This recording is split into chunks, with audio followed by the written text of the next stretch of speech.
Oh, for quick streaming. It's right around the corner. Oh, man.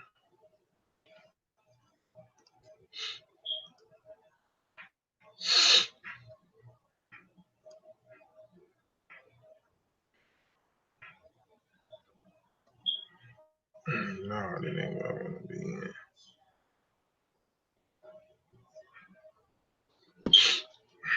Let me check it live on the other end. Okay.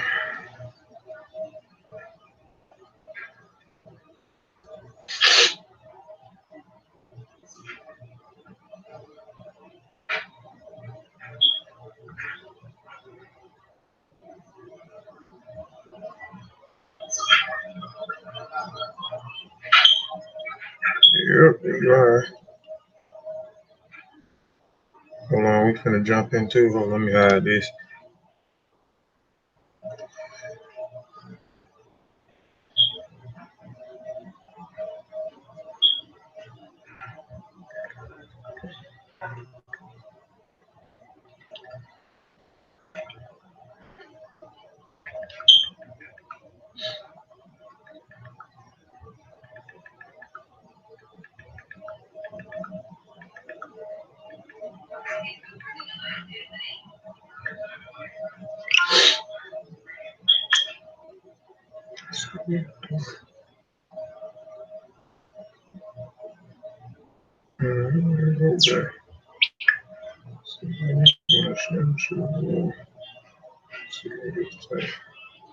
See, it's not showing. I don't know why it's not doing that. Hold on, y'all.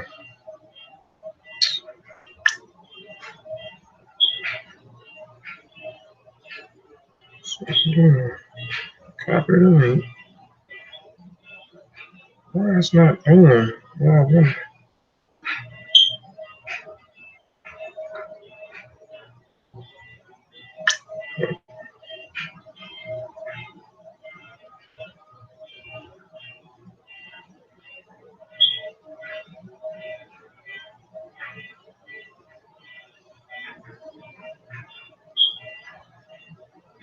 we finna jump into it, y'all. I'm just trying to share the show for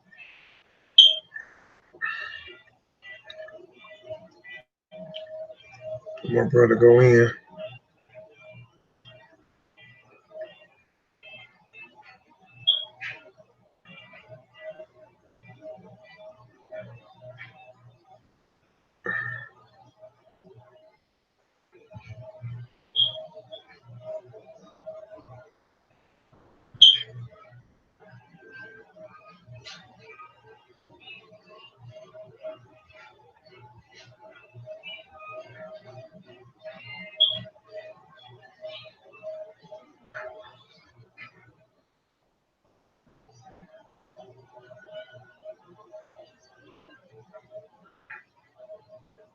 All right.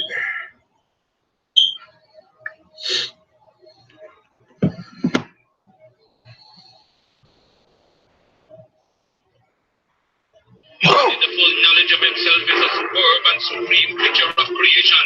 When man becomes possessor of the knowledge of himself, he becomes master of his environment, the captain of his own ship, the director of his own destiny, the accomplisher of his own ends.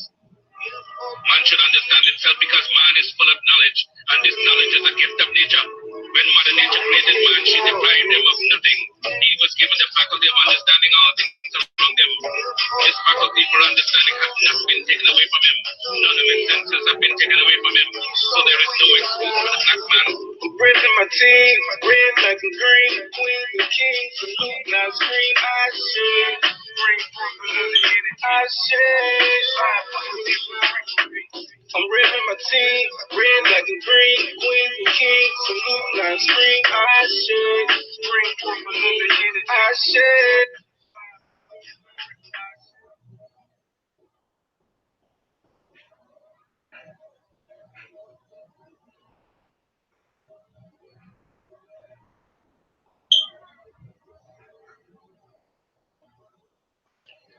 All right. Peace and Black African Power, family. Welcome back to Kofi Pie Side TV. I want to say Fatmu Alafie, Fatmo Iwa Pele, Majuba Iba E Gungun, Majuba Iba E Gungun, Majuba Iba E Lakba, Majuba Iba E Lakba. I always want to give honor and praises to the ancestors, because without the ancestors, we wouldn't be here. We are our ancestors. I also want to extend my honors and respect to the true and living elders, that is elders according to African traditions and African criteria. ETM Hotep means welcome in peace. So we want to welcome everybody in peace. Dua Aku, Dua Netcha, Rini Kofi Paisai. We have another great show for y'all today. My brother Sutek will be going in today. I got brother Satepnara Sutek on the panel. I don't know if any other Kofi Paisai TV affiliates and family members going to join today. But y'all got anything to say before we jump into it, man? Let's get it.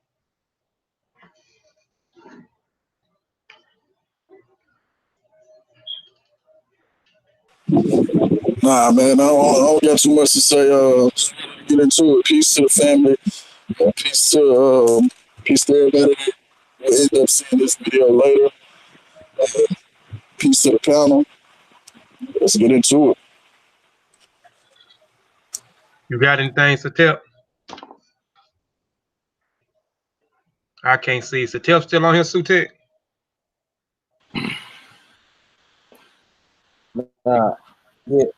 Yeah, I'm still on here.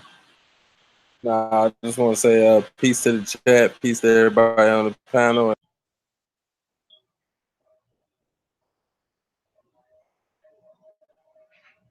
All right.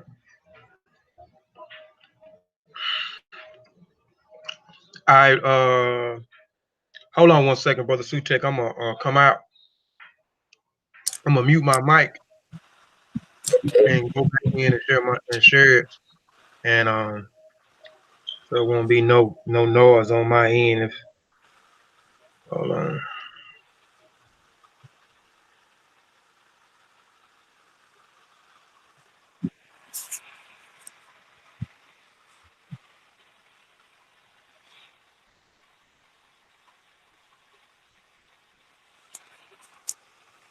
Okay, so peace to the family. Today, I'm going to be dealing with the identity of the Yoruba people. It's claims from around that come from outside of Africa, that they are Israelites or Hebrews or Jews, with terminology that you want to use. So we need to learn a little bit about their culture and hopefully be able to answer this question. You go to the first slide, Kofi.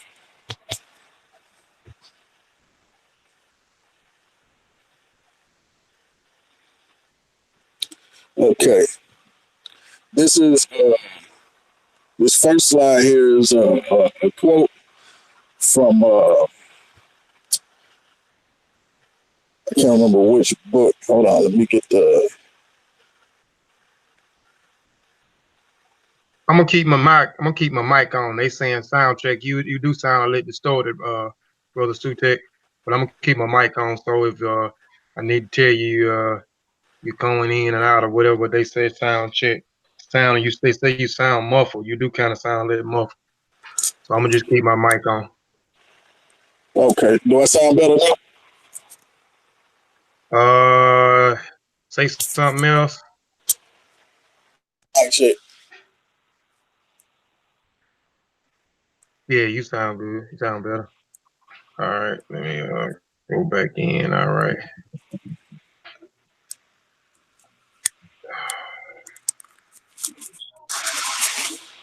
All right.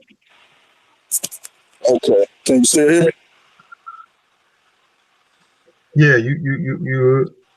Okay. So this is a quote from Black Jews in Africa and America.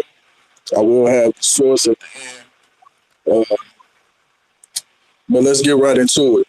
The supposedly Jewish origin of some Black African communities were taken to explain a wide variety were taken to explain a wide variety of hard to understand African customs and beliefs, which were assumed to be predicated upon Jewish customs and beliefs. Often, colonial officials and missionaries imagined that various African languages were connected to Hebrew, Aramaic, and to other Semitic tongues, and frequently they would maintain that they derived directly from Hebrew. Such identifications were made out of a genuine desire to comprehend the seemingly impenetrable customs, religions, and languages encountered on the colonial frontier. Ethnographers, missionaries, colonial civil servants, and travelers, time and time again, maintained that African tribes, including the Xhosa, Maasai, Yoruba, Shona, Igbo, Zulus, Hottentots, Tutsis, Ashantis, and many more, practiced Jewish customs, spoke partially Jewish languages, and were of biological Jewish origin, of the seed of Abraham. So I just threw that in there as a quote to. You sound muffled again. Sound like you're going out. And brother Sateparaj, put the link in the chat for anybody want to come in, brother Jehudi and brother Zaneb or whoever else want to come in. Put the link in it. Can you do that for me, Satep? Okay, give me 1 second. I can't do it because I'm sharing the show. I don't know where Sean at. He talk about somebody leaving him high and dry today. We put us that regular link in where we can't even get in. I got the good link in. He ain't even in here. Okay, do I sound a little better now? Yeah. You kind of still sound a little muffled, but it's better than what it was. Oh, you good? You good now? Cause a while ago it sounded like you was up on the water and muffled. Okay. Well, just stop me if you get too muffled again. Okay, you go to the next slide. So we can start out by dealing with the archaeology, the history, and the oral tradition of these Yoruba people. I provided a few sources for each, so you see what the sources and the scholars say. Going in and out again. You sound like you up on the water. Let me try to go out real quick and come back in. All right.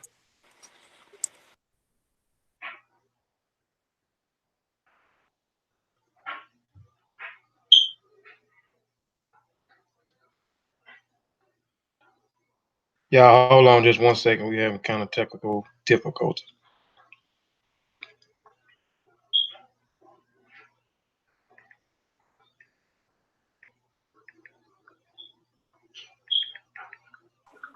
Is that any better? Oh yeah, that's much better. Go ahead. Yes, sir. Okay, yeah. So let me say that over. I'm gonna be first we're gonna go into the history, the archaeology, and the oral tradition of these Yoruba people, so we can see where the scholars say they come from and where they say they come from. I put a couple of sources for each in here so you can grasp the point that I'm trying to make. So let's go to the next slide. Okay. Let it be stated that the origins of the people and culture known as Yoruba are so wrapped in antiquity that to exactly say where and when it all began is impossible. However, the sincere attempt to present a viable description will be undertaken. The Yoruba history begins with the migration of an East African population across the Trans-African route leading from the Mid-Nile River area to the Mid-Niger. Archaeologists, according to M. Omolea, inform us that Nigeria was inhabited more than 40,000 years ago, or as far back as 65,000 BCE. This civilization was deemed in part the Nok culture. The Nok culture was visited by the Yoruba group between 2000 and 500 BCE. The group was led, according to Yoruba historical accounts, by King Oduduwa, who settled somewhat peacefully in the already established Ile-Ife, the sacred city of the indigenous people. This time period is known as the Bronze Age, indicating that the civilization of both groups were at relatively high levels. Olumide J. Lucas proclaims the Yoruba during antiquity lived in ancient Egypt before migrating to the Atlantic coast. He uses as demonstration the similarity of identity of languages, religious beliefs, customs, and names of persons, places, and things. So we have a couple of things in this one slide. We have M. Omolea saying, an archaeologist saying that the land of Nigeria was already inhabited for 40,000 years, or as far back as 65,000 BCE. They was visited by the Nok culture between 2,000 and 500 BCE. And we also have the oral tradition, which says the group was led by King Oduduwa, and they settled peacefully in Ile-Ife, which is, we know, the place that the Yoruba people call home. In the mythology, Ile-Ife is the seat of creation. But we'll get into that later. Next slide.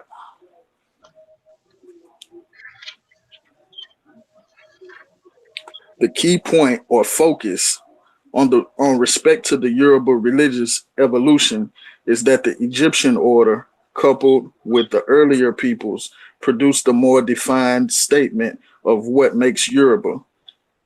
In the making of West Africa, AD 1000 8000, Onwubiko states, according to tradition, Oduduwa, the chief ancestor and the first king of the Yoruba, settled at Ile-Ife.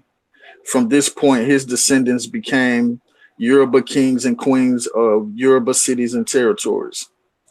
The greatest of King Oduduwa's descendants was Orinmiyan, who became the Alafin or ruler of the Oyo state somewhat around 1400 AD.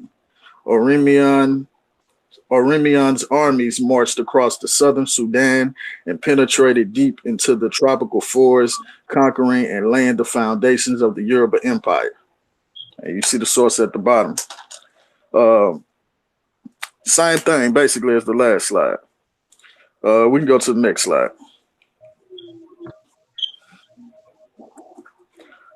All of the various tribes of the Yoruba nation trace their origin from a leader called Oduduwa, and the city of Ile-Ife in present-day southwestern Nigeria. Ile-Ife is in fact Ile-Ife is in fact fabled as the spot where God created man. The seven principal tribes that sprang up from Oduduwa's seven grandchildren are the Oyos, the Benins, the Ilas, the Owus, the Kitus, the Sabes, and the Popos. The other tribes are offshoots of one or the other of these seven tribes. Linguistic evidence suggests that the Yoruba have always lived in their present habitat. Linguistic evidence further suggests that the area around Kaba, which is Midwest Nigeria, or a little south of it, may be the point of dispersion from the Yoruba and the point where Proto-Yoruba Igala was spoken. So, as far as linguistics, the linguistic evidence shows that the Yoruba people have been there. But okay, man, I'll let y'all make your own conclusion to this. I'm just bringing the information. Next slide.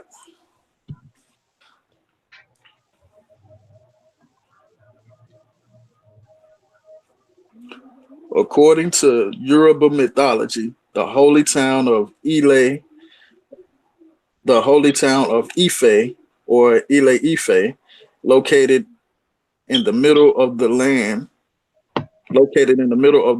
is the center of the universe and the origin of all mankind. So let me read that again. According to the Yoruba mythology, The holy town of Ife or Ile Ife, located in the middle of their land, is the center of the universe and the origin of all mankind. So this is the oral tradition again. They telling you, the people themselves say Ile Ife is where they come from. It's the seat of creation. It's the center of the universe. It's the origin of all mankind. Um, the origin of the Yoruba people are shrouded in mystery. However, three clear narratives are discernible from several contending versions. The first is from the Yoruba oral tradition and creation myth. God, excuse me, God let down a chain at Ile Ife by which Oduduwa, the progenitor of the Yoruba people, and indeed all of man, descended, carrying a rooster, some earth, and a palm kernel. Oduduwa threw the earth into the waters, and the rooster scratched it to become land, out of which grew the palm tree with 16 branches representing the 16 original kingdoms. There were several versions of this myth, yet in all of them, Ile Ife is regarded as the spiritual center from which all Yoruba dispersed. Again, the oral tradition is letting you know these people themselves say they come from Ile Ife, from this eponymous ancestor, which is Oduduwa. So let's go to the next slide.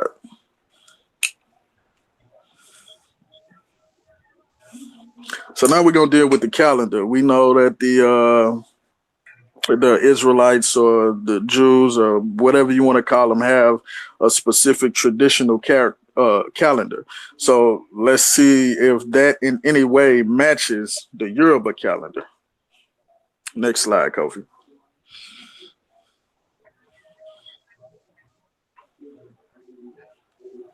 Okay, the Yoruba calendar, or Kojoda, is used by the Yoruba people of southwest Nigeria and southwestern Benin. The calendar has a year. The calendar has a year beginning on the last moon of May or the first moon of June of the Gregorian calendar, and an era of 8042 BCE. The new year coincides with the Ifa festival. The traditional Yoruba week has 4 days. The 4 days that are dedicated to the Orisha go as following. Day 1 is dedicated to Obatala or Sopana or Iyami or the Igungun, which is the ancestors. Day 2 is dedicated to Orumila, or it can also be dedicated to Eshu or Ifa or Oshun in different lineages. Day 3 is dedicated to Ogun or Oshoshi. Day 4 is dedicated to Shango or Oya. To reconcile with the Gregorian calendar, Yoruba people also measure time in 7 days, a week, and 4 weeks a month. The 4-day calendar was dedicated to the Orisha, and the 7-day calendar is for doing business. And I put a note. My note is there is no Shabbat or day of the week for rest or Passover celebration of any kind in the Yoruba calendar. So take note of that. If these people were who others are claiming that they are, then we should see that in their calendar system set somewhere. We should see these days, these traditions, these annual customs, but we don't. Okay, we can go to the next slide.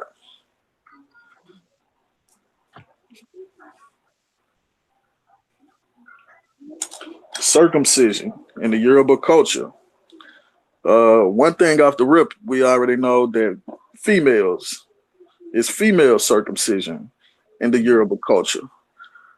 From the jump, we already know that's not in this other tradition. We have male circumcision in this other culture, but it's done a certain specific way. So we'll get into circumcision in the Yoruba culture. You can go to the next slide, Kofi.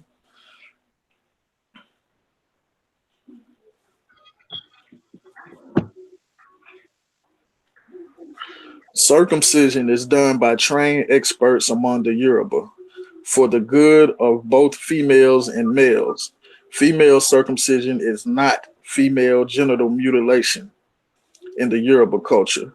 It is meant to properly acculturate the females so that they behave properly like human beings. Now, I didn't write this, so if there's any issue from the ladies, the source is at the bottom. Direct your direct your comments there. Well, what happened? What'd you say now? I was telling the females that I didn't write this because it says female circumcision is meant to properly acculturate the females so they behave like proper human beings. Yeah, you know, I mean, I know people lose their mind. I did a whole presentation on female Right. circumcision. So I mean, different cultures, every culture in Africa, because there's so many different ethnic groups in Africa. And all the cultures doesn't do circumcision. Certain people do circumcision. When you talk about the Yoruba people, you talk about the Dogon, the Dogon people, some of the people in Benin, Togo. So it's different places that do them, different places that doesn't do them, and different cultures do them for certain reasons. Different cultures do them for certain reasons because they feel like that's you know, that's the clitoris is a part of is a undeveloped phallus. I mean, certain things in the Dogon tradition, you will see that their circumcision is tied into their mythology. Something with the uterus, something dealing with the uterus and the mythology of them being attacked by the female uterus and one of their mythologies. So it's just so many different reasons why for them to do for certain cultures to do female circumcision. I'm not saying it's right, but I'm just saying a lot of cultures in Africa does them and a lot of cultures in Africa that doesn't do them, and it's different meanings of why different ethnic groups do them. Like I say, some ethnic groups do them for certain reasons, some ethnic do it for other particular reasons. Yeah, that's right. And I remember that presentation that you did. It was very extensive, and if y'all get a chance, go back and watch that because Kofi get very detailed in it. It's very extensive. I might have to go back and revisit it myself. But okay, let's see what was I at. Okay, it was a common practice among the Oyos, Oshuns, Ibadan, subgroups of the Yoruba race in the olden days. Nowadays, the practice is dying out in those areas of the Yoruba ethnic group. And you see the source up right up under it. In the Yoruba religion, clitoridectomy, I always have a problem saying that word, clitoridectomy and circumcision are primarily associated with the warrior Ogun. Male circumcision is viewed as a sacrifice to the phallic Orisha Eshu. In Yoruba, to circumcise is dakoda, which means to be acceptable as a sacrifice, and oko, which is penis, or in this context, foreskin. So we see that, like I said, from the jump, female circumcision is not done in that other culture.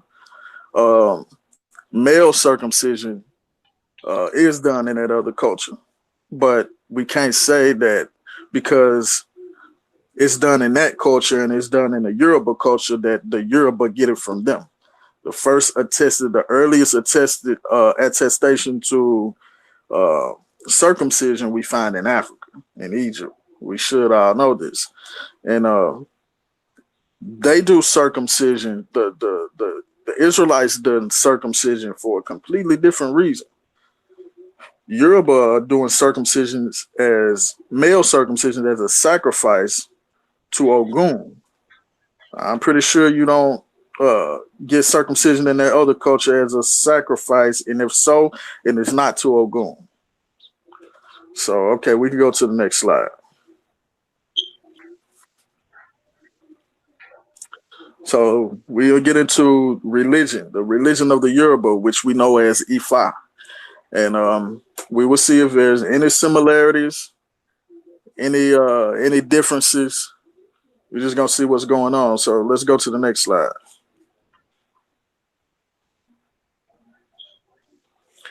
Ifa is first and foremost an Orisha or deity in Yoruba traditional religion. Ifa is also a complete system of divination. As an oracle, it plays a practical and significant role in Yoruba traditional religion by offering answers and solutions to existential problems in forms of ritual offerings and sacrifice to the appropriate deities. It is one of the higher it is one of the higher in the Yoruba pantheon, which it is one of the higher in Yoruba pantheon, which contains as many as 400 deities, which is supposed to be 400 plus one. 400 plus one deities responsible for all aspects of life and living in the Yoruba community. To become an Ifa priest or priestess, which I'm gonna pause right there because we don't see any priestesses in that other culture that we're speaking of. As a matter of fact, it's forbidden for women to teach in that other culture that we're speaking of. So I'm gonna stop it right there and keep going. To become an Ifa priest or priestess, one must submit to a rigorous training and initiation process guided by an Ifa expert known as Oluwo, which is master of esoteric knowledge. This training can last from 8 to 12 years. Priests are known as Babalawos, which are fathers of secrets, and priestesses are known as Iyalawos, mothers of secrets. Odu Ifa is the sacred text of the spiritual and ethical tradition of Ifa that has its origin in the ancient Yoruba land located in modern Nigeria. So their holy text, which is the Odu Ifa, the Odu of Ifa, has its roots in modern day Nigeria, in Yoruba land, not over there further east, right in Africa, in West Africa. So we'll keep going. Ancestor veneration. Ancestor veneration is a formalized structure for connecting with the accumulated knowledge, wisdom, and power of our dead blood relatives. Ifa understands this energy, the essence of all of us, cannot be created or destroyed. Itutu are offerings to our ancestors or Igungun. Ifa believes no matter what we do in life, supporting our ancestors is essential. So, and that's from, I see the source got kind of cut off. It's from The Way of the Orisha by Philip John Nemar. But we see no similarities that I can note from this culture to that other culture. And I'm saying that other culture because I don't even really like bringing them up too much. I kind of use these questions that I pose as a way to grasp people's attention. And when I grasp your attention to try to answer this question, I help you to learn about the culture. So that's why I keep saying that other culture. I don't even really too much want to mention them. Next slide.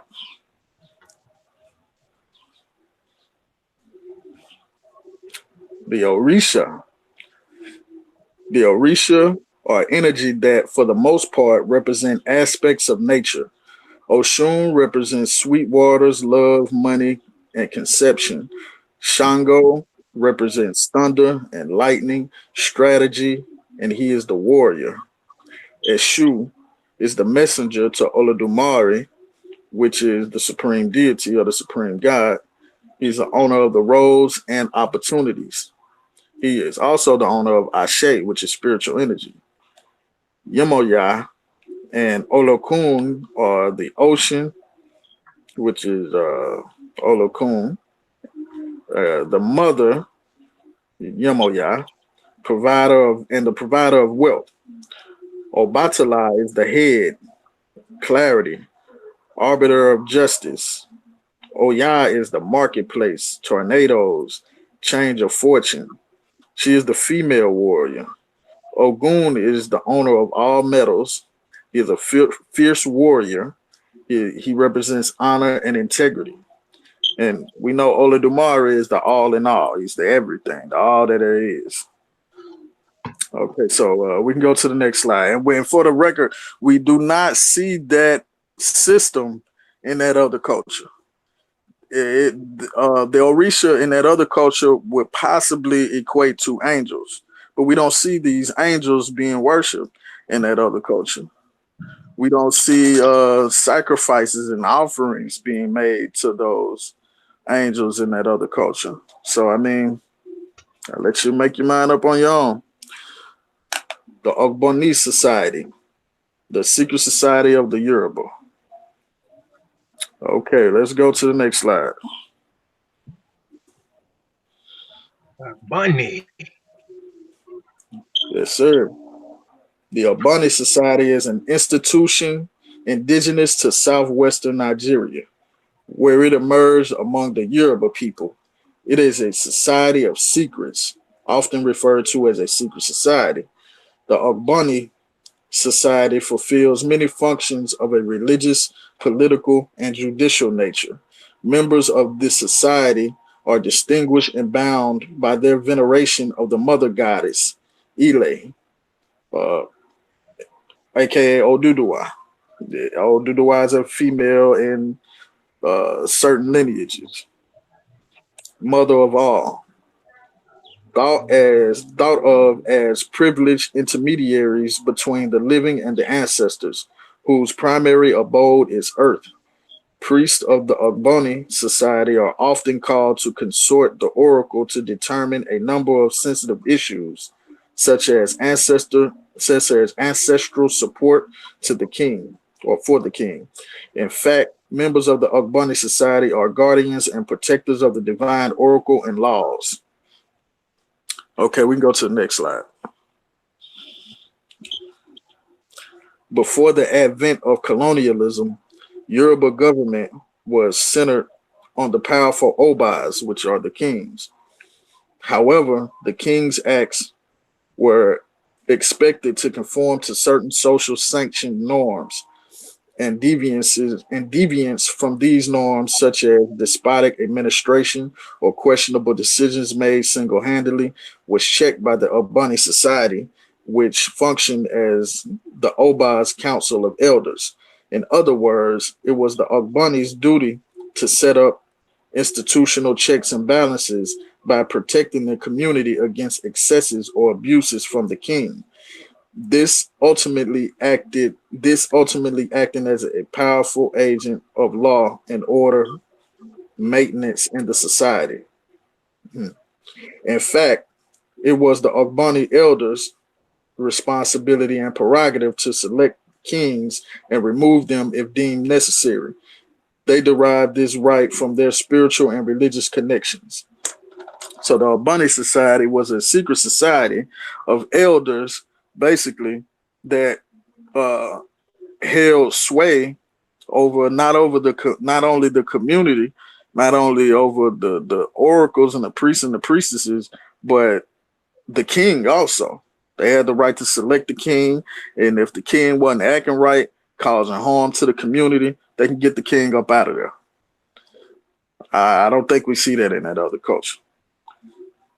You can go to the next slide, Kofi. Scarification. I shouldn't even have to say no. We know that they got laws against cutting of the face. You go to the next slide. The Yoruba tribal marks are scarifications, which are specific identification and beautification marks designed on the face or body of the Yoruba people. The tribal marks are part of the Yoruba culture and usually inscribed on the body by burning or cutting of the skin during childhood. The primary function for these tribal marks is for identification of a person's tribe, family, or patrilineal heritage. Other secondary functions of the marks are symbols of beauty, Yoruba creativity, and keeping mischievous children alive. So they use scarification to identify each other amongst other tribes. For one, they also use it for beautification because in their culture it was a beautiful thing. And also, if your child was to run off and go missing amongst other people, they will automatically know where your child is from, what people your child belongs to, because of these scarification marks.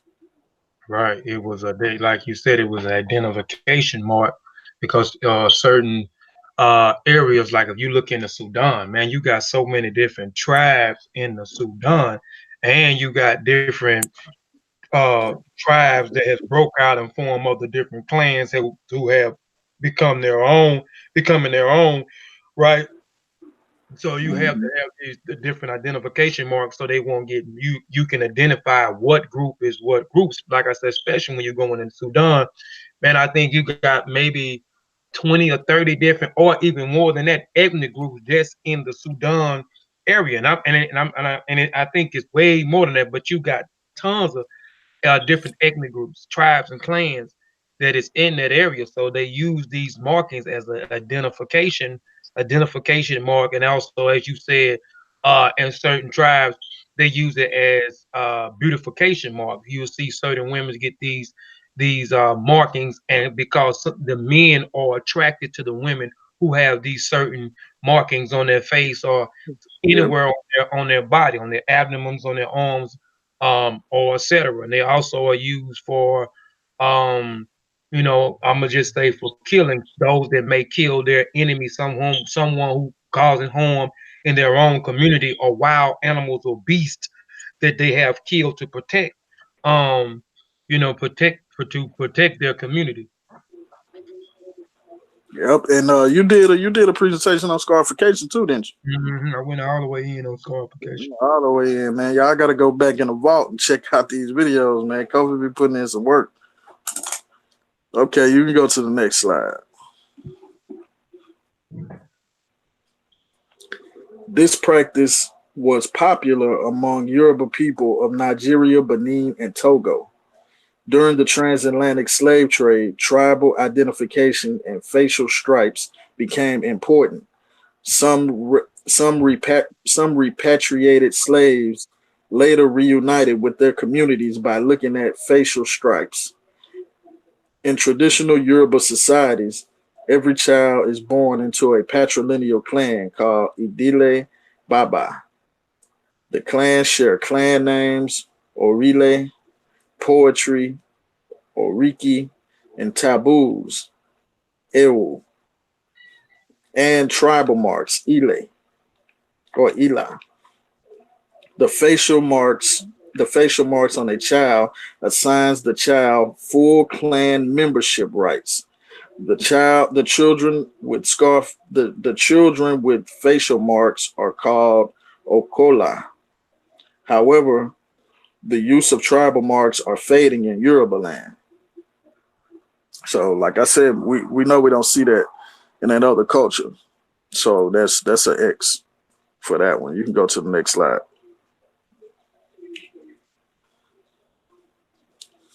Santeria, the Yoruba religion of the diaspora. Next slide.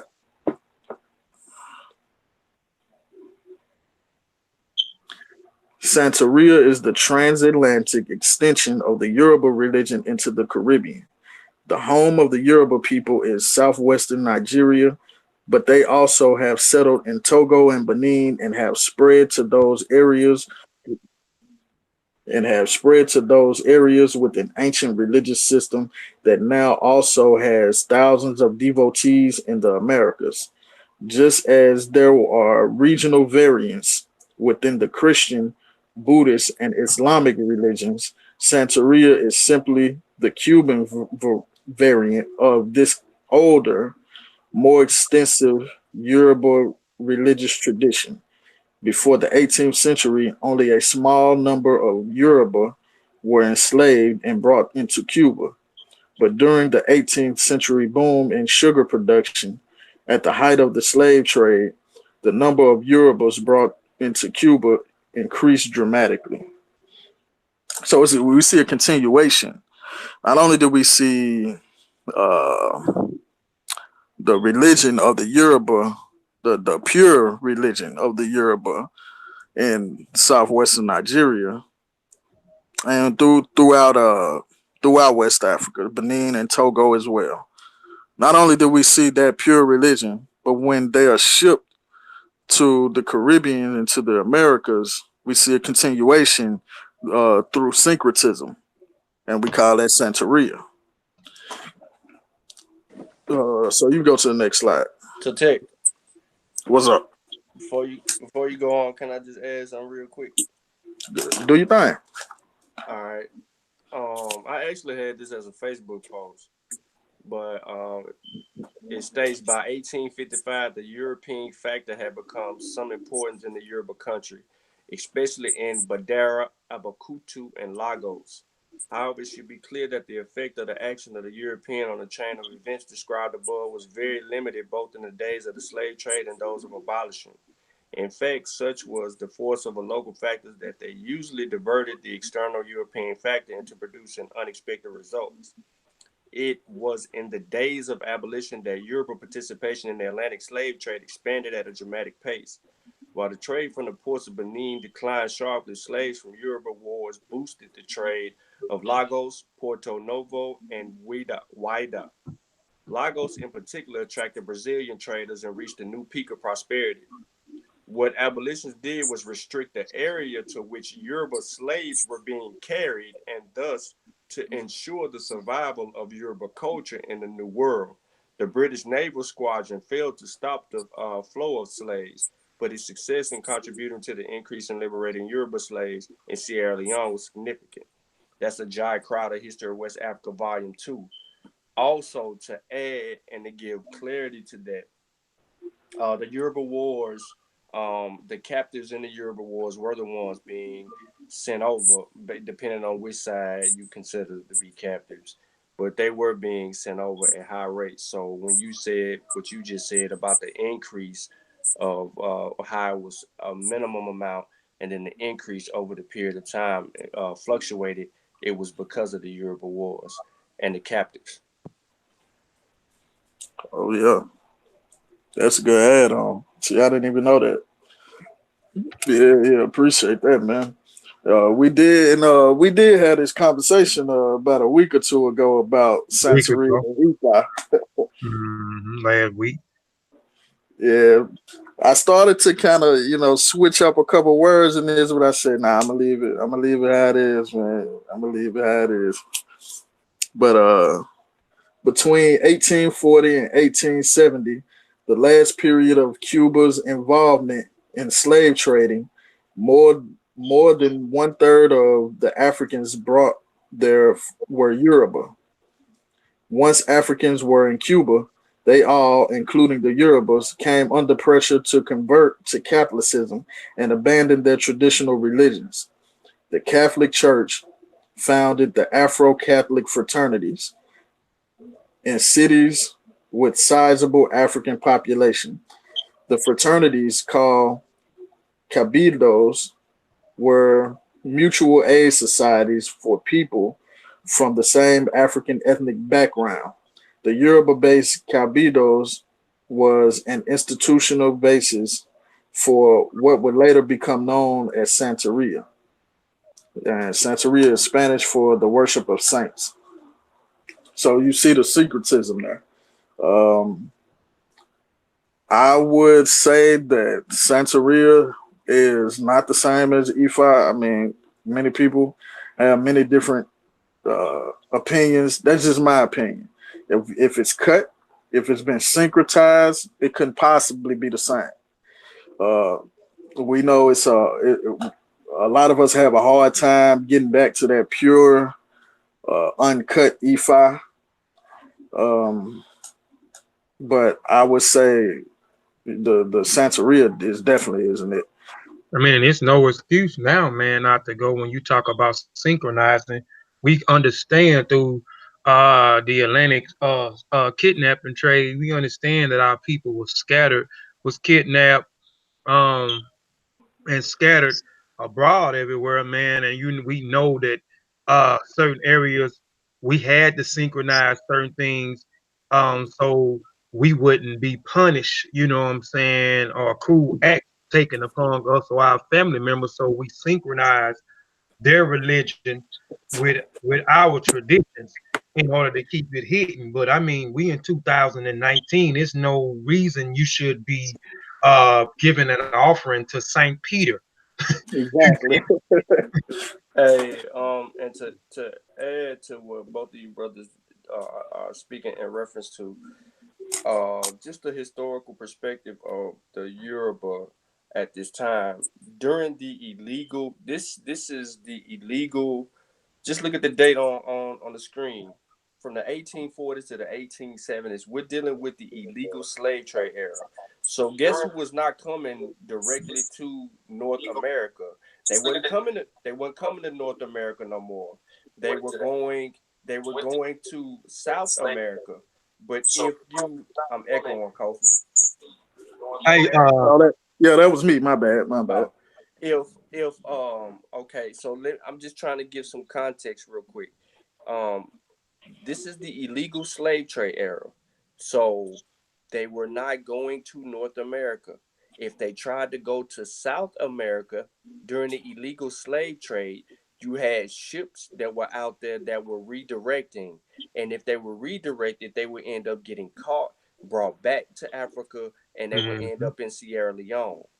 However, because of the illegal slave trade era, it was huge for Cuba.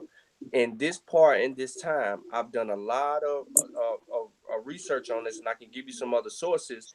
But they will come into Cuba, and they will start, they was tending to sugar. The sugar plantation was real big. However, the influence and influx of the Yoruba people coming into the Caribbeans at this particular time, particular Cuba, a lot of the Africans that came into Cuba would stay there for a certain period of time, and then next thing you know, they would migrate up to North America and come in through another whole new trade system. But it wouldn't be necessarily a kidnapping type of a thing. It looked like an immigration movement. That's all I wanted to say. Yeah, man. Okay. You go to the next slide, Kobe.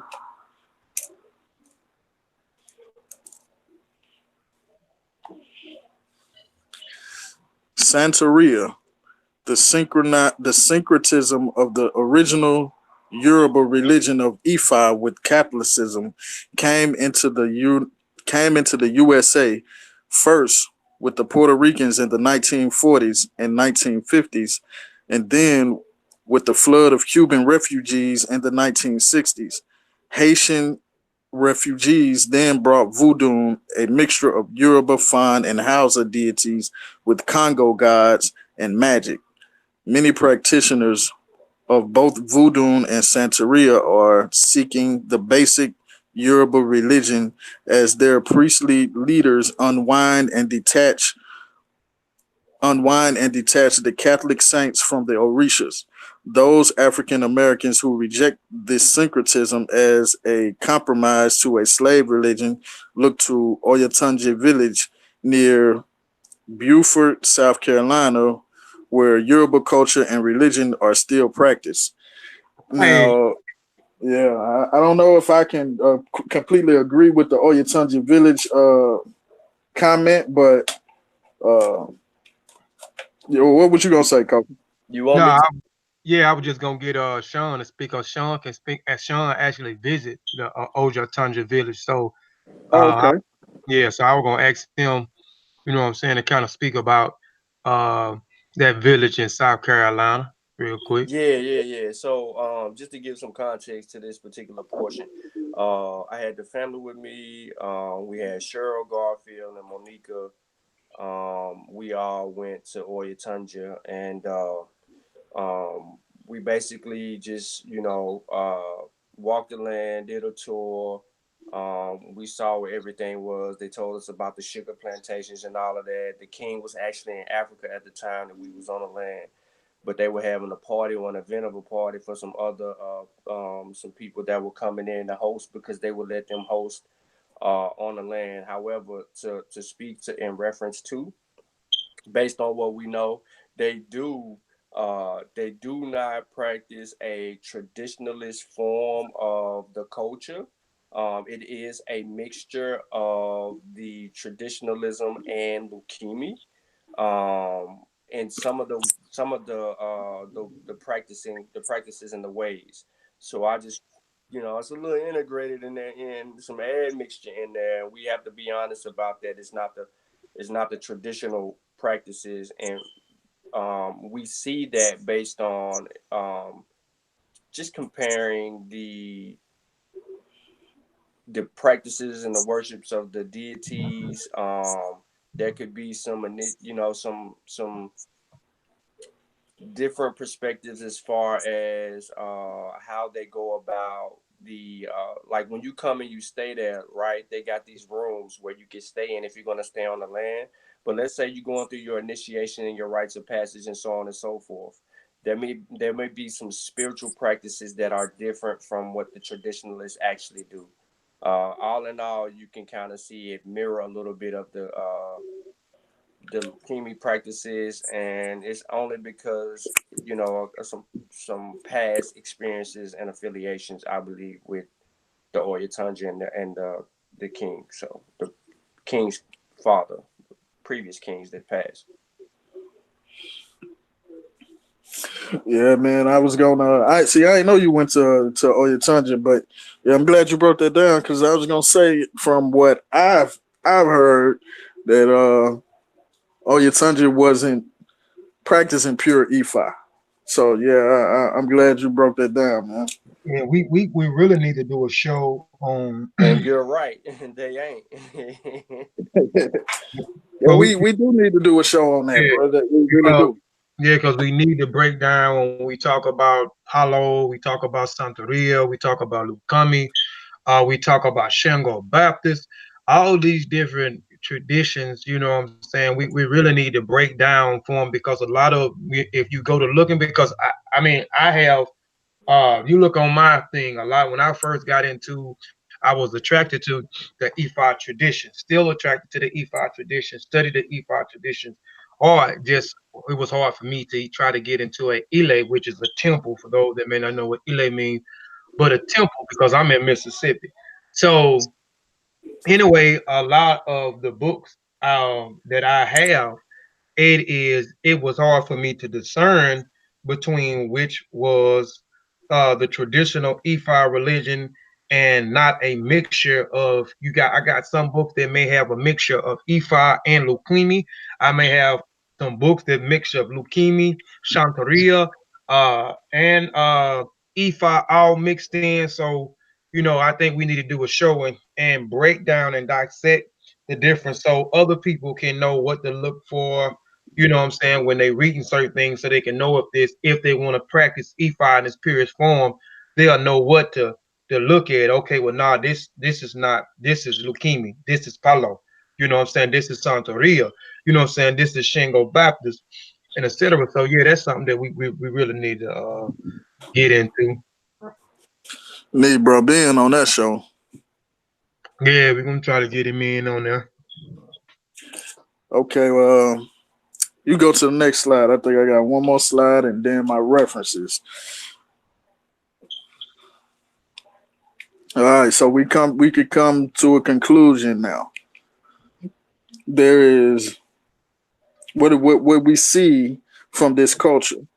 The archaeological, anthropological, historical, and linguistic evidence does not suggest that the Yoruba came from outside of Africa. There was no Sabbath or day of rest, no Passover celebration or tradition, no Hebrew-inspired circumcision, no religious prohibition on women teaching, no laws against or prohibition of so-called idols, no laws against cutting of the body or face. We also see a pantheon of deities or Orisha venerated via sacrifices, shrines, temples, etc. We see veneration of ancestors. We see the Yoruba of the diaspora retain a lot, not all, but a lot of their West African culture. Uh, we see secret societies used to choose kings, mediating crimes, select kings, and are accountable for their actions, the actions of the kings, that is. We see there's no Yahweh, no Elohim, no Nimrod, no Israel, no Canaan, no Abraham, no Noah, Moses, Jacob, David, nor Solomon. There's absolutely no legitimate evidence of the Yoruba being Israelites or coming from outside of Africa. And the next slide is my references. So that was the conclusion that I came to.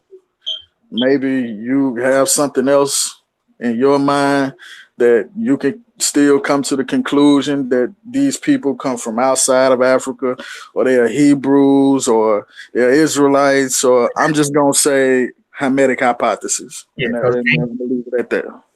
ain't no, when you look at the old dudes, there are different old dudes.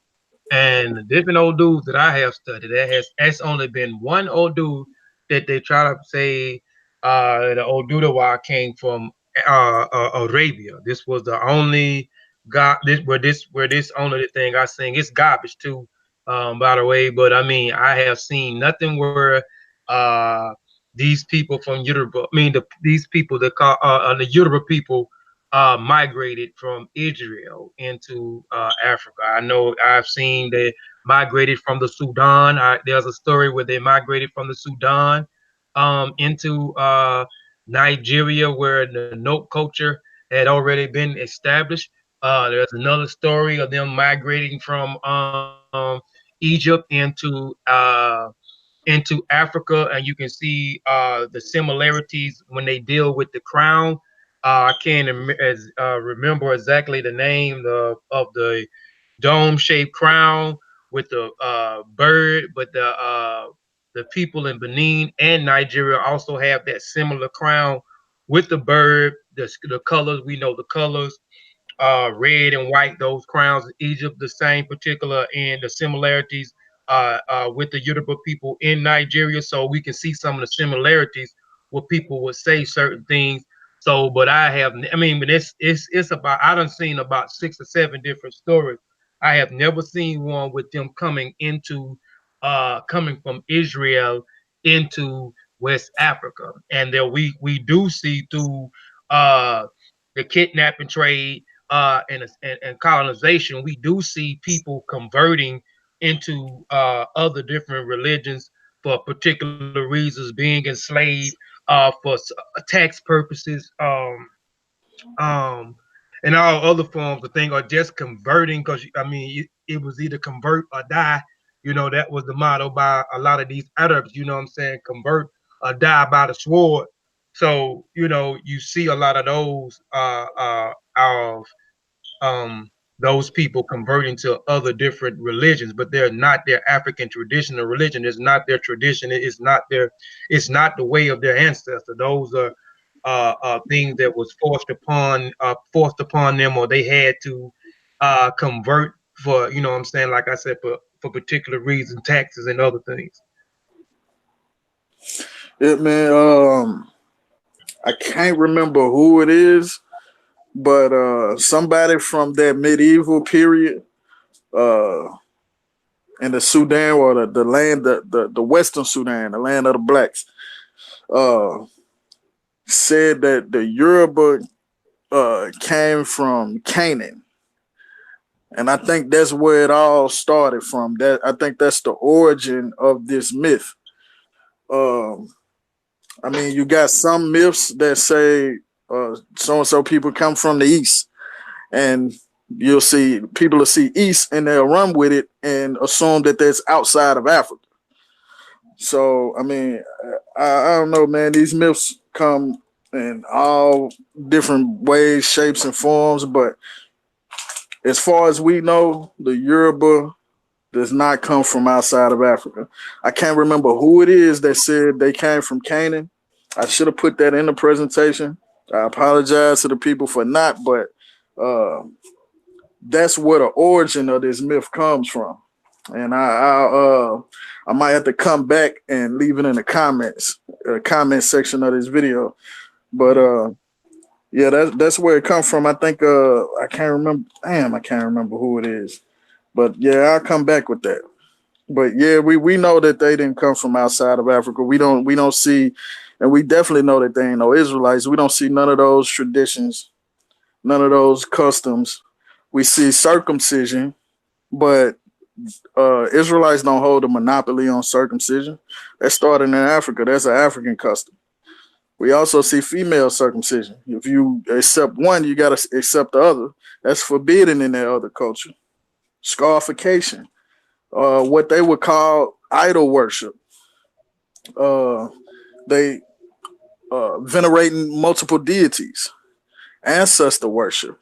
Mm-hmm. You don't see none of this. You don't see none of this in their other culture. So I don't get how these people can just take a claim from nothing and run with it. I can't let that happen. Yep. Yep. I was trying to see did anybody ever join the panel? I'm still sharing my screen. Me, yeah, you still sharing. Me, you, Sutek on here. I Satep on here, and Sutek and Satep. But I wanted to add some more clarity to what's going on. Like when you get into, and I think Kofi may have the book. You ain't got the Yoruba warfare book. No, I don't have that. I did a presentation on the Yoruba warfare, but let me see. You got the History of West Africa book, Volume 1, though. Yeah, I got it. Okay. You near it? No, I can get it. Hold on one second. It's kind of handicapped, Sutek. I can't help you the way I want to, man, because all my big boy books stay in storage. But if I'm not mistaken, in the History of West Africa, Volume 1, the chapter on the Yoruba, there's a chapter on the Yoruba. I forget which page number, but there's some information in there that could be vital to the actual presentation. But you mentioned some key points about the culture, but when you start talking about the culture, you got to get into, like I said on Garfield's show, the arts. So that means you got to look at the masquerade. You got to look at the festivals and things of that nature. What was designated for a Israelite, or anything related to that? Because remember, these festivals was a key part of maintaining and continuing the actual culture. So when you get into that, you got to deal with all perspectives. You just can't have a feel good moment or a similarity or a look-alike when you're talking about culture. You actually have to indulge in the artistic expressions. But Kofi, you got your book. Yeah, I got it, man. I had ungrabbed. I got so many books with West African and History of West African Volume 1 by J.F. Fadi or whoever this is, Michael Crowder. J. and Crowder. Yeah, I got it right here. Okay, can you go to the part with the Yoruba in it? I think you're gonna have to look in the table of content. Big book, boy. Let me see. He's crazy. Hold on. I had it on too. You can turn it off. I ain't going there looking for this book. You don't know what? Let me see. Let me see. Western. Nah, I can't. Well, I was trying to see if I actually had the Pope. I don't have a book, Kofi. Yeah, hold on. I'm trying to see. I see Oya and Rival, the homie, Marcy State, Atlantic Coast, the Western Sudan, the Morocco invasion of death, Costland and There's another book. There's another book that I have called the Caribbean Slave Trade in Latin America and Cuba, some forth, where they talk about kidnapping directly the kidnapping and sending them to Cuba and to other parts of Latin America and so forth. So we know who's coming on those boats. If you remember the presentation that I done called the Sombreros, you remember that one? Yeah. Where I showed the manifest of the people that the captain and his journal, his log, the actual primary sources of this guy's log, where he's logging who he's picking up and all of these things, and then the travel, how long it would take them, when he knew the turn. Peep game, y'all. They knew that they can go in one direction or a one direction way until they spot a sign of land, and then they would have to turn the ship to bring it right into where they needed to go and dock. So if they see land early, they know they in the wrong spot. They supposed to hit a specific turn, which also goes with a current that pushes them right into where they trying to do their thing at. They knew all of this. They dropped them off in Cuba. Then they would drop. Then the ones from Cuba, they'll probably pick some people up that was used to working there, take them from the sugar cane. That's why a lot of people that was in the West Indies. That's why a lot of them you see them in New Orleans. You know what I'm saying? You get a lot of them because they just jumped over that water right there, and they end up in New Orleans on them sugar plantations. But if you don't see it, I see right here, Sean. Only thing I see in this, I see the Oyo Empire, 18th century, and then when I go a little further, I see in the book, I see the Yoruba Asian country in the 17th and 18th century. Don't worry about it. I get it to them. Hold on, let me stop sharing too, because it's the right book. I got the right book. Hold on. Yeah, it might take me a few months. Nah, I had to go. I need to go to my stores and see if I can pull it. To be more specific. Come on, Kobe, man. Why you know what I mean? You trying right there, ain't you trying to book flex? No, I'm just showing the. Let me know what you're trying to do. I got a ton of books sitting over here, but it's for something else. I just went and got this off here. But this the book you talking about? Yeah. What book is that I'm talking about? What book is that? What book? That book right there. The History of West Africa, Volume 1. No, man. Can y'all see my screen? Peace to Brother Asar. What you got? You probably got Paul. You got Volume 2. What is Asar you talking about? Who in the chat? I'm Hotep in the chat. What's up, Pete, brother? You talking about they were Jews? Man. Asar Hotep is in the chat. Mr. Riparian Zone himself. No, Hotep. I mean, I got Volume 1. Got us losing friends out here. Now let me see if I can help us, man. You got Volume 2. I ain't got Volume 2. What else to tell? Tell laughing at me. I'm ready to turn up. Nah, man, but I said I got a bunch of books too. Kofi, you got what's dude's name? Basil's book. You got Basil's book, The History of West Africa. Yeah. Hold on. The little small book. Yeah, old Basil Davis. Yeah, you got Basil Davis too. I got the PDF. I don't got the physical book. Okay. Yeah, I can't let y'all book flex on. Tell Kofi what the name of again, Sean? Basil Davis and History of West Africa. Yeah, I know you ain't got Michael Crowder's History of West Africa book. Yes, I do. I got that one too. The one that I told you to order. You ain't read it. No, I ain't read it yet. Well, then you can't. Yeah, I had this because I had just pulled it off. I just set it over there on the tape. I'm about to go over and get that other one. But this the one you talking about right here, ain't it? Okay, so how many? Let me see. I can't see your screen, Coach.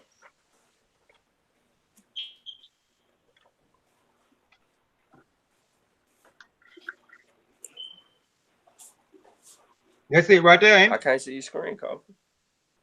Why you can't see it? Cause I don't know why I can't see your screen. I'm locked on now. Kofi. Oh, okay, there you go. Yeah. That's the book. Yeah. I hadn't jumped into it yet. I ain't gonna even lie to you. I hadn't even jumped into it yet. What happened? What's the name? What's the name? Yeah. But yeah. God damn. Oh my bad. Oh. So my whole point though is that, man, when you start looking at the history of West Africa and you start getting to migration, you don't see any of that. The only time you see some craziness infiltrate and come into West Africa is when the missionaries start coming and they start trying to sell their religion on people. Mm-hmm. I mean, I'm just gonna be honest. I don't really see people that's wandering in. I'm gonna tell you what I do see, and what I have seen is that I have seen in the UNESCO books, I believe Volume 3, which talks about the coming of Islam and all of that. You in Volume 3 and in the history of West Africa, you start seeing the Muslims, the Arabs coming into West Africa, and they tell you who were some of the earlier people that brought Islam into the region. But you don't hear this about Africans coming into West Africa with this Israelite stuff. You know, I haven't seen one documented source that I could refer to that would tell me that, this was the earliest interest of the Hebrew Israelites, or this is the early interest of Christianity.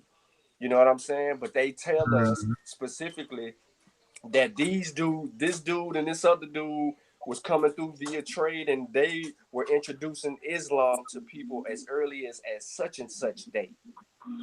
We don't get that with the Israelite and the this whole thing. We get these missionaries coming in, then all of a sudden here come baby Jesus, and everything white is pure, all the craziness. And even with the Islam, this is a whole nother topic though. But even with the Islam, when they did come in, you don't see like everybody being converting to Islam, and it was mostly the royalty, the royal families, the royal court, and even them themselves wasn't fully accepting Islam. They still dealt with their traditional religions, and if you read the Arabic sources, they'll tell you like the tradition of them sprinkling dust on top of their head when they come and see the king and all that. Like that ain't Islam ain't got nothing to do with that. They'll tell you like they don't know a lot of these kings, Mansa Musa and a lot of other ones didn't know how to fast. Uh, all these other traditions that are associated with Islam. So they really didn't fully accept Islam. Just like two, I found who I was talking about is Sultan Muhammad Bello, the son of Uthman Dan Fodio of the 18th century, so Sokoto Caliphate. Yeah. So that's who started this myth, this specific myth about the Yorubas coming from Canaan. I knew I was gonna find it on the pseudo website. It was on Rasta Livewire. You know what? I actually got some information on him in this earlier portion of the book that I've already read, because I was going to pull from it, and I was, Kofi was like, I needed to do the jihad information, and earlier on in this volume 2 book, man, it gets into the Caliphate, and it talks about Usman Fadio.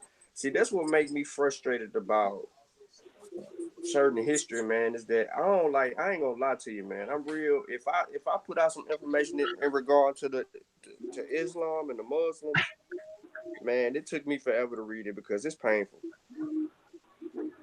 It's hard. It's crazy reading some of that stuff. No, just peep. Okay, peep this. Let me give you an example of what I'm talking about real quick. So listen to this. You have the jihad of Sheikh Ahmad. You have the jihad of El Hajj Umar. You have now that's two people out of name that got a jihad. You got let me go back. You have the jihad of my notes. Gotta do better.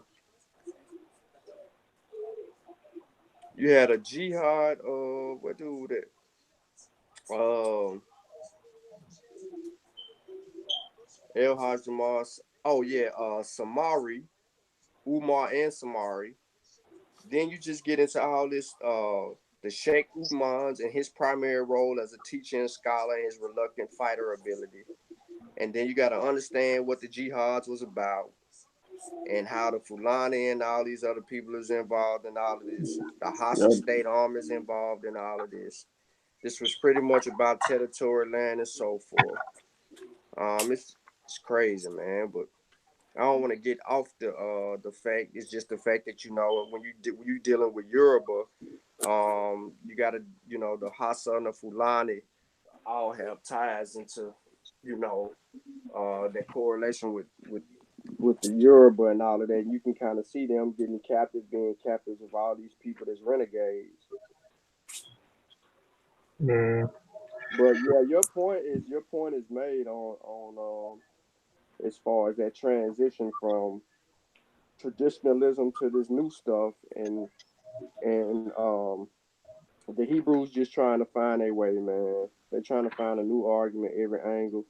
And the Rastafy channel, that link, that source, the Rastafy source is a bad source to use. Exactly. And a lot of them use it too. Sure, they got a few bad sources. They got some bad teachers too. Yeah, I was trying to look and see if anybody had it in the comments, man. I'm finna have to get on off here, man. But before we get off here, man, I got cut off. I don't know if I Oh, got disconnected. hold Huh? on, Kofi. Hold on before you do that. Let me say this real fast. All right. So let me just read you a little bit from the volume 2. It says, as there were never enough missionaries to staff the villages, missionary disease and mortality rates were high. Lay officials were often substitute sometimes Afro Americans and Afro West Indians who had immigrated to Sierra Leone to seek their fortune. They too spread Europeanism, Christian influence. Recaptors also helped to convert and re-educate one another. Those already settled would take new arrivals, usually their own countrymen, into their own houses and prepare them for a new kind of life. Within a few decades, the recaptives were apparently transformed. Governor Temple in 1834 would describe his subjects as a nation of free black Christians, 32,000. This is what the Israelites are, angry Christians. So here he certainly exaggerated. Some perhaps 5% were Muslim, others clung to the religions of their homelands and were practicing familiar rites. Yet by the mid-century, only a waning minority would openly admit that they were not Christian. Despite the efforts of the missionary and pastors to enforce a European version of Christian religion, which in origin is neither European nor African, a synthesis of old and new faiths emerged. Many Christians, particularly among the Yoruba, the largest recaptive group, remained members of secret societies they had brought from their homelands without feeling that membership was necessarily incompatible with Christianity. Old customs such as protected burial rights and communications with family dead were grafted onto the Christian forms. So even in this, based on what I read, you don't even see, and I'm dealing with 1814, 1824 around that time period. I'm not even seeing, and this is during the illegal era. I'm not seeing nobody talking about the Israelites.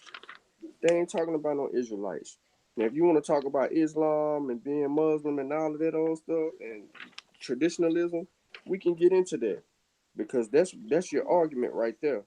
But the Yoruba, this is so the same thing that they were doing with leukemia in Cuba and the Santerias, they were doing it in Sierra Leone. The same thing, integrating uh, Yep, with Catholicism.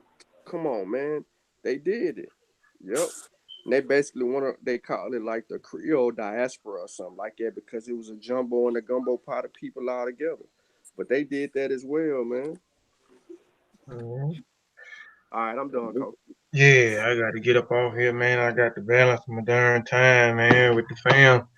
Yeah, I had got cut off doing the Monster Warrior Clan show. I don't know if I got kicked out.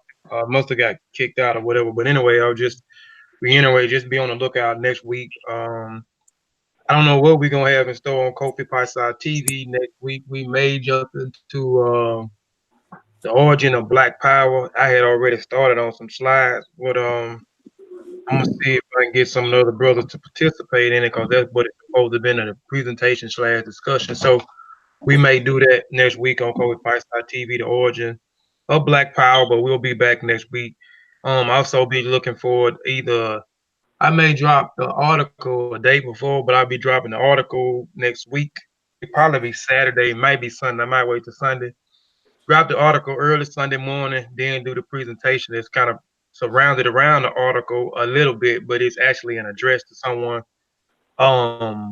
who addressed me or took my post and tried to make me look bad or tried to make some type of statement and said I don't know anything about this particular deity that's in Kemet. So I'll be doing a whole presentation where the article is called Raw Data. Raw Data is a play off deity Ra. Raw Data, where Raw Data, the Raw document, the Understanding Raw, the many manifestations. I know y'all tired of hearing about the book, the unpublished book.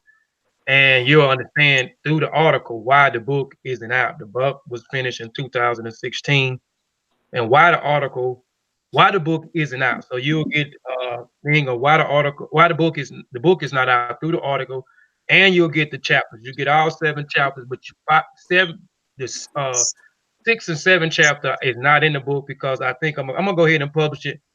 But I'm going to exclude the 6 and 7 chapters. I give you 5 chapters, the name of the chapters.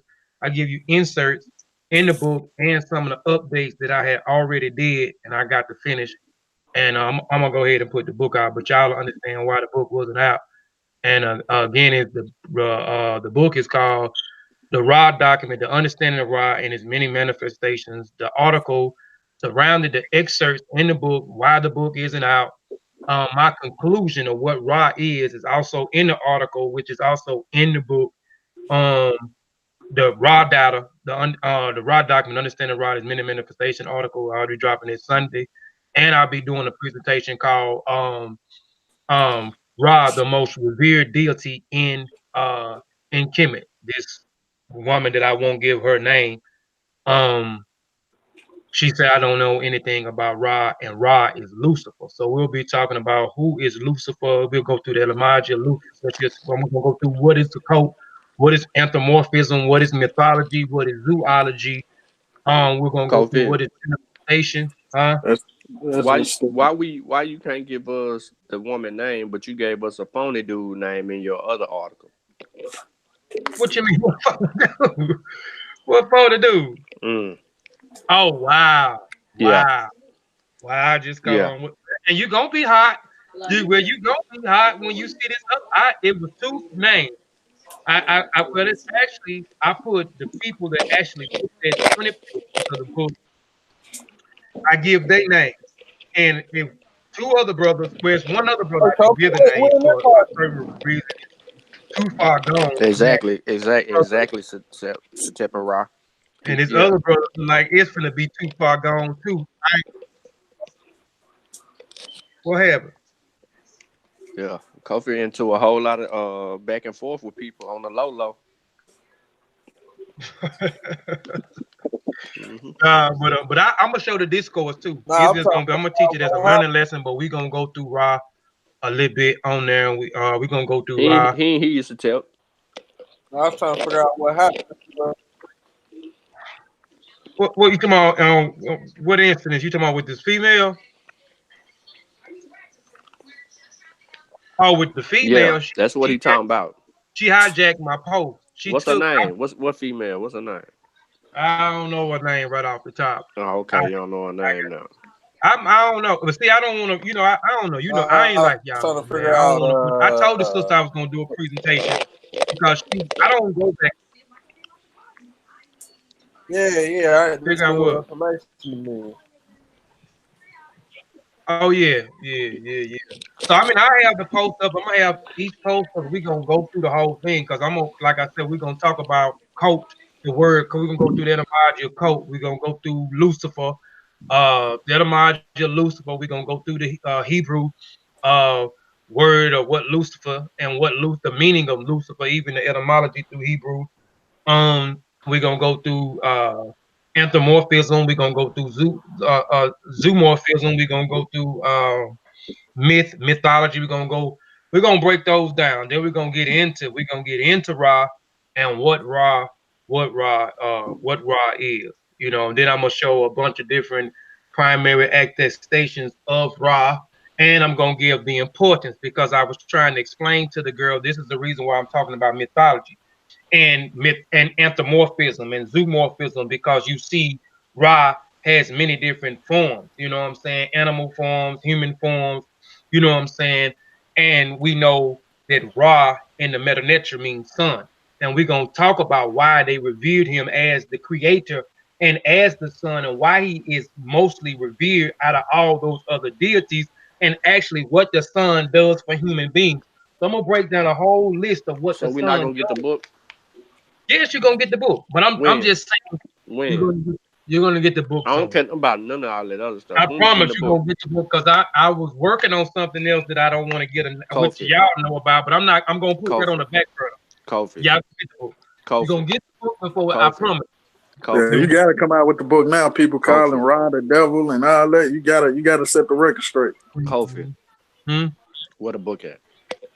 It's coming. It's Mm-mm. coming. Me It's and coming. Satep was supposed to be able to read something, Right. like literature I'm gonna review. send y'all something, but the We reason still ain't. why when Nah, you don't try read to the out talk article, me. when I you ain't trying to. read I the ain't trying to go article, back and forth with you. no, Why no, you no. trying to out talk me? No, Why you because trying to when you out talk read me? the article, Mm-mm. you will No, understand this was why. way before you had an argument with this Okay, lady about rock. okay. Satepara actually seen the first 20 pages. Oh, Satepara, so but okay. So but no, no, no, September no. seen it. But No, then no, no, no. Satepara Mm-mm. asked again, and I Mm, didn't. I was going to mm, send it to him, but I didn't send it to him. But you will see mm, why in the article. I got it in the article. mm. Just So wait. you, so You you, so you sent September the first 20 pages no. when you I said asked that you was gonna send us the first 20 you pages. at the first. This was Oh, before you There became you a go. nah. Okay, you. okay. I see. Oh, you segregated the information. That's what this about. I'll tell you what. I tell you Nah, what. mm-mm, mm-mm. Don't try to, don't try to turn your head and look off the screen. And Oh, I'm getting it to him right now, let me y'all. Y'all let hear me this? Where the let This me article man, put it this at? man correctly Where called the me here. the article? brother. I'm gonna drop it Sunday. I'm gonna drop it Sunday. I just gotta add my conclusion to it, and I'm done with it. I guarantee a lot of people gonna like this, I like ain't it. reading that crap. You ain't got to. I guarantee people are gonna like it. Ain't nobody Hopefully gonna people like that. like it. Hopefully people gonna be like they gonna see the direction that I'm going in. Why I say what I say about Ra with the examples, the primaries, and um some other little things I don't want to give away. But just check the article out. Everything a secret now. Just check the article out. But Middle I'm saying finger to the article. I Where the give a lot book at? of excerpts in chapter 1, chapter 2, chapter 3, chapter 4. Because the first chapter, I just get the chapters out right now. The first chapter is called Who is Ra? The second chapter is called Ra History. The third chapter is called The Cosmological Process.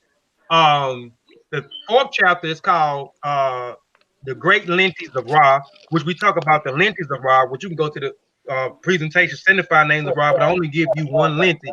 I clarified the in chapter 4 is the great lenses of Ra. Chapter 5 is the little lenses of Ra. So I break down those lenses of Ra, what the word lenses means, and we go into. So those are the 5 chapters that are going to be in the book. The old chapter was quantum physics and human terms was the 7th chapter, but I'm going to exclude them too. So it's going to be 5 chapters in the book. And the process now I've been deleting a lot of information and updating a lot of information because I wrote the book in 2015. But check the article out. The article gonna go through a He wrote the whole book in 2015, 4 years ago, and we still ain't got the book. And he don't want to right. give. He Listen won't let to me the do article. literature review on the book because Listen, he want me to read the article. So he want me to get bored with the article and then not get all the information that's in the book. You real selfish right now. this guy, this guy.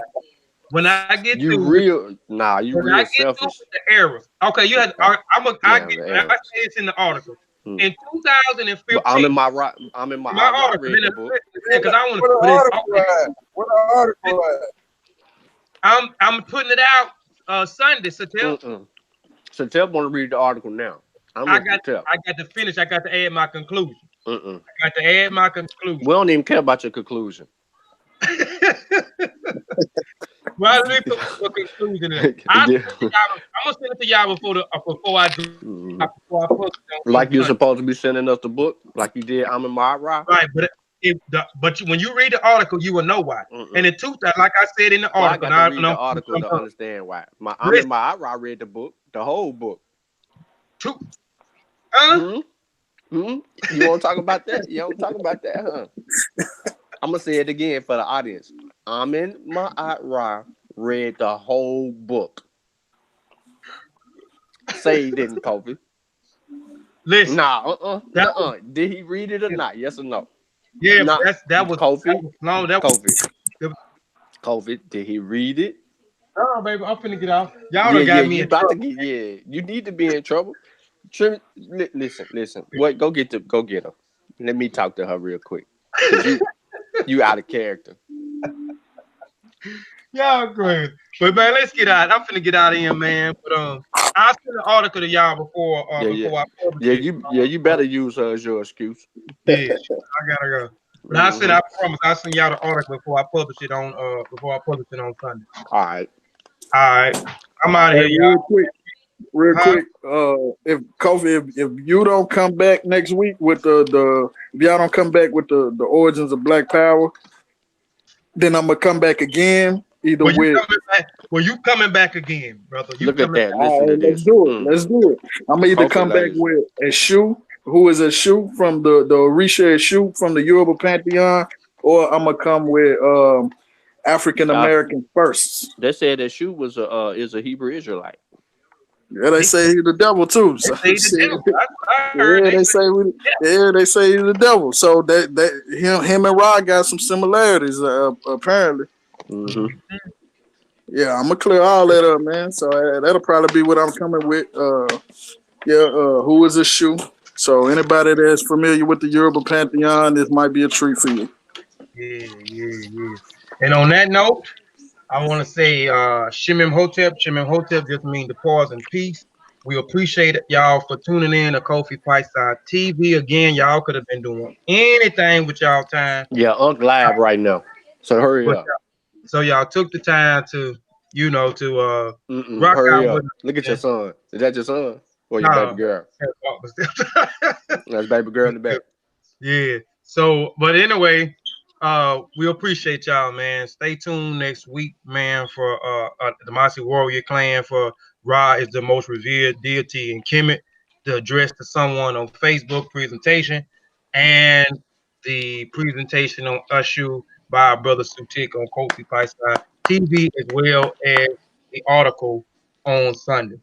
Can't and on wait. that note, huh? I said I can't wait. Yes, indeed. And on that note, Black African power, family.